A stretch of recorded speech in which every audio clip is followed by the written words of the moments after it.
Nous sommes là pour traiter de la question suivante, l'embryon, question de droit. Alors, quel genre de question est-ce que l'embryon pose au droit? C'est une question qui est toute simple. Je la pose.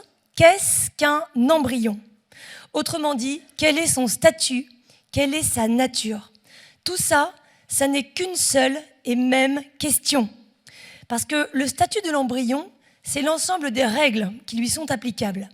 Mais un statut, ce n'est pas un ensemble disparate de règles juxtaposées de façon aléatoire, c'est un ensemble cohérent qui découle de ce qu'est l'intéressé, de sa nature. Donc, statut de l'embryon, nature de l'embryon, qu'est-ce qu'un embryon? C'est la même question, et c'est la question que l'embryon pose au droit.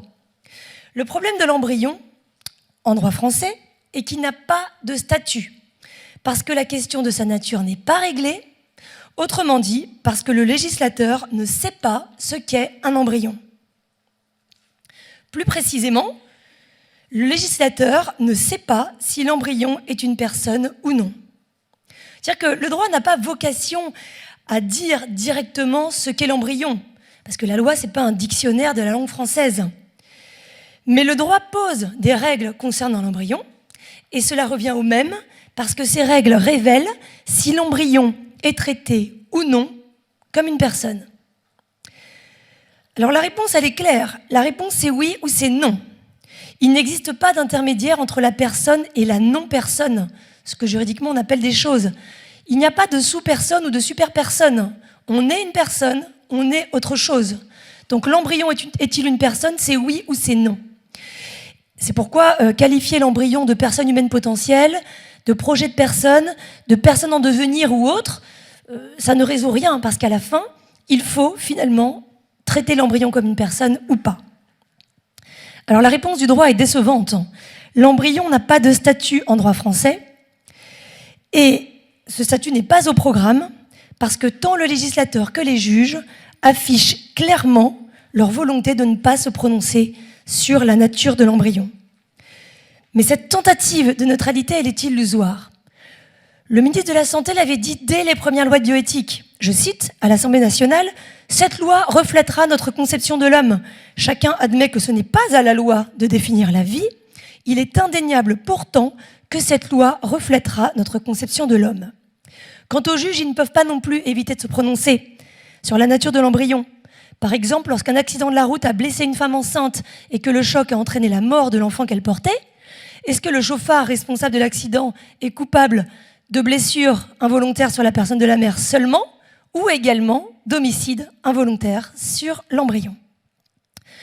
Alors le problème, c'est qu'à défaut d'être abordée de front, eh bien, la question reçoit au cas par cas des solutions contradictoires et incohérentes. Alors, l'incohérence de la loi peut être illustrée par les dispositions relatives à la recherche sur l'embryon, qui sont sur le papier assez strictes. On ne peut faire des recherches sur l'embryon que si la recherche ne peut pas être réalisée autrement. On n'a pas le droit de fabriquer des embryons pour la recherche. Il faut utiliser ceux qui avaient été conçus dans le cadre d'une assistance médicale à la procréation, etc. Bon, je n'allonge pas la liste. Or, de deux choses une. Si l'embryon n'est pas une personne, ces conditions sont hors de propos et entravent inutilement l'activité des chercheurs. En revanche, si l'embryon doit être traité comme une personne, ces précautions, si exigeantes soient-elles, sont insuffisantes parce qu'à la fin, l'embryon est sacrifié à la recherche. Donc la loi est incohérente parce que l'embryon n'est traité ni comme une personne, ni comme s'il n'en était pas une. C'est la même chose pour la jurisprudence, qui est incohérente parce que tantôt les juges appliquent à l'embryon les dispositions relatives aux personnes, tantôt ils refusent de le faire. Par exemple, la Cour de cassation dit que l'embryon peut être inscrit à l'état civil, faire l'objet d'un acte d'enfant sans vie, recevoir des prénoms, être inscrit sur le livret de famille, faire l'objet de funérailles, c'est un traitement de personne. Mais la même Cour de cassation juge que l'atteinte involontaire à sa vie n'est pas un homicide. Alors entre nous, qu'est-ce que c'est? Mystère. Et c'est pas la Cour européenne des droits de l'homme qui va venir en renfort, parce que pour elle, carrément, ce qu'est l'embryon et savoir s'il est une personne ou pas dépend de la marge d'appréciation des États du Conseil de l'Europe. Autrement dit, un embryon peut être une personne dans tel État et cesser de l'être en passant une frontière et vice-versa. Bon alors, on voit que cette volonté de neutralité sur l'embryon déjà est illusoire et qu'en plus elle mène à des contradictions. Alors dans ces conditions, pourquoi refuser de dire ce qu'est l'embryon? C'est-à-dire que ce n'est pas le rôle premier de la loi, mais enfin ça n'est pas non plus interdit de dire ce qu'est un embryon. Le législateur ne se prononce pas parce qu'il estime que la nature de l'embryon relève du choix personnel, subjectif, et que chacun doit rester libre de faire ce choix. Donc le seul moyen pour trouver une règle commune, c'est de dégager un consensus sur la nature de l'embryon. On ne cherche pas ce qu'est l'embryon, on cherche à se mettre d'accord sur ce qu'il est. Mais un tel consensus est impossible à trouver, et du coup, on renonce à trancher la question. La dernière loi de bioéthique, la question n'était même plus abordée. Bon, autrement dit, il ne nous reste plus qu'à faire le travail, puisque législateurs et juges l'esquivent. Alors par où commencer? Déjà, identifions une fausse route de départ qui mène à la cacophonie actuelle. Le but n'est pas de se mettre d'accord sur ce qu'est l'embryon, le but c'est de rechercher ce qu'il est. Parce que le consensus, outre le fait qu'il est introuvable, ce n'est pas un objectif suffisant. Si nous sommes tous d'accord sur quelque chose de faux, nous sommes tous dans l'erreur, c'est tout. Donc donner un statut à l'embryon suppose déjà de rechercher ce qu'il est et de renoncer à vouloir le décider. Alors recherchons ensemble ce qu'est un embryon. Éliminons d'abord ce qu'il n'est pas. Et il n'est pas une personne juridique. En effet, la personnalité juridique est attribuée par le droit à la naissance. Mais cela n'empêche pas du tout de qualifier l'embryon de personne, parce que, y compris en droit, la catégorie des personnes ne se réduit pas à celle des sujets de droit. L'exemple historique des esclaves en témoigne. Les esclaves n'étaient pas des personnes juridiques, mais qui prétendra qu'ils n'étaient pas des personnes humaines? D'ailleurs, une loi de 1833 les désignait sous le terme de personnes non libres, et la Chambre criminelle, dans un célèbre arrêt de 1839, a précisé que cette loi avait formellement rangé les esclaves dans la classe des personnes. Bon, aujourd'hui, en dépit de la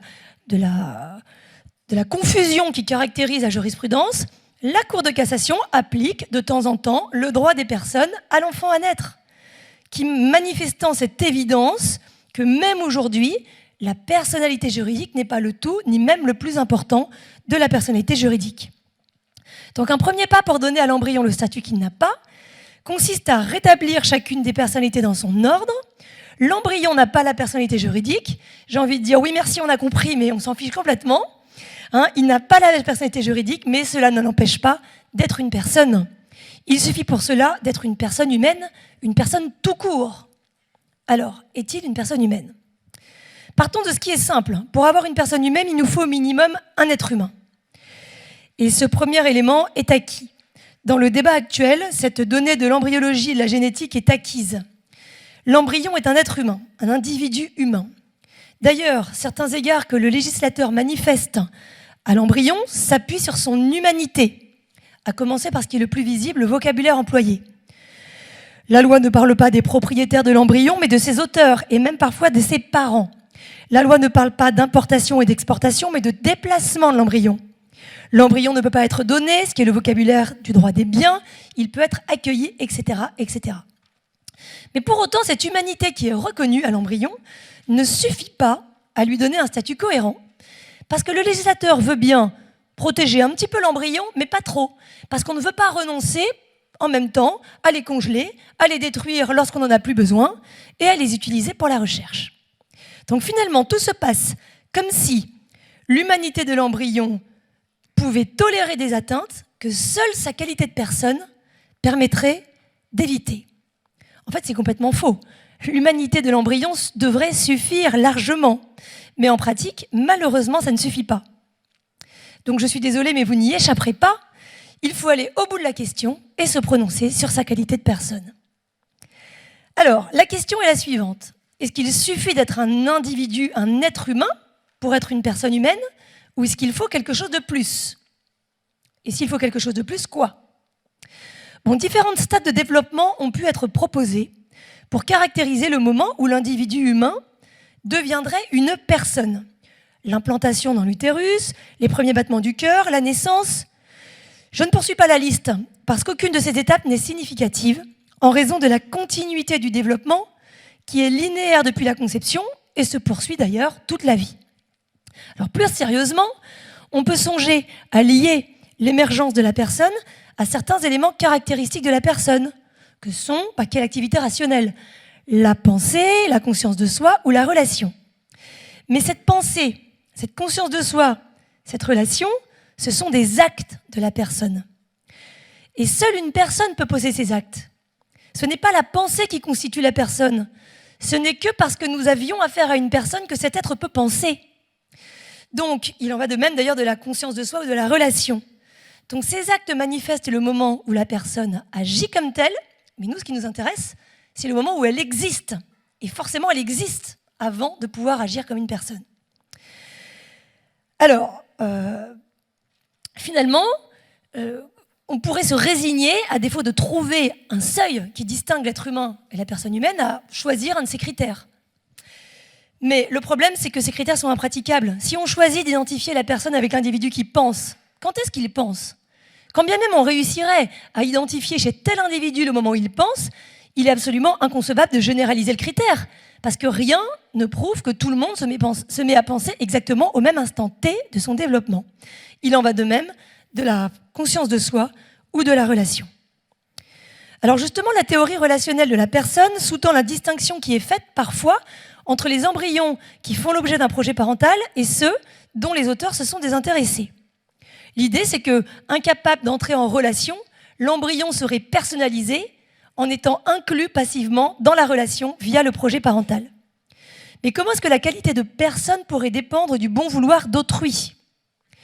Il faudrait admettre que tous les embryons, à l'origine, sont des personnes, puisqu'en droit français, ils ne peuvent être conçus qu'en vue de la PMA, donc qu'avec un projet parental. Il faudrait admettre que certains cessent des personnes lorsque leurs auteurs se désintéressent d'eux. Mais que parmi ces embryons, certains pourraient redevenir des personnes lorsqu'ils sont accueillis par un autre couple. Bon, on voit bien que cela n'est absolument pas convaincant. Alors finalement, puisque les critères envisageables pour distinguer l'être humain qui serait seulement un être humain de l'être humain qui serait aussi une personne sont impraticables, déjà ne sont pas cohérents et en plus ils sont inutilisables, impraticables, est-ce qu'il faut vraiment persister à vouloir à tout prix distinguer entre l'être humain et la personne ? Je ne répondrai même pas à la question, parce que ça n'est pas du tout nécessaire. Le droit, on pourrait en dire autant de la morale d'ailleurs et de toute science qui prétend indiquer des règles de conduite, mais je m'en tiens au droit. Le droit n'a pas besoin d'une certitude concernant la nature de l'embryon pour dicter la règle de conduite à son égard. Le doute suffit et suffit largement.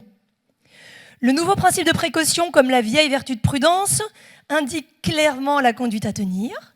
Dans le doute, on ne prend pas le risque de sacrifier une personne.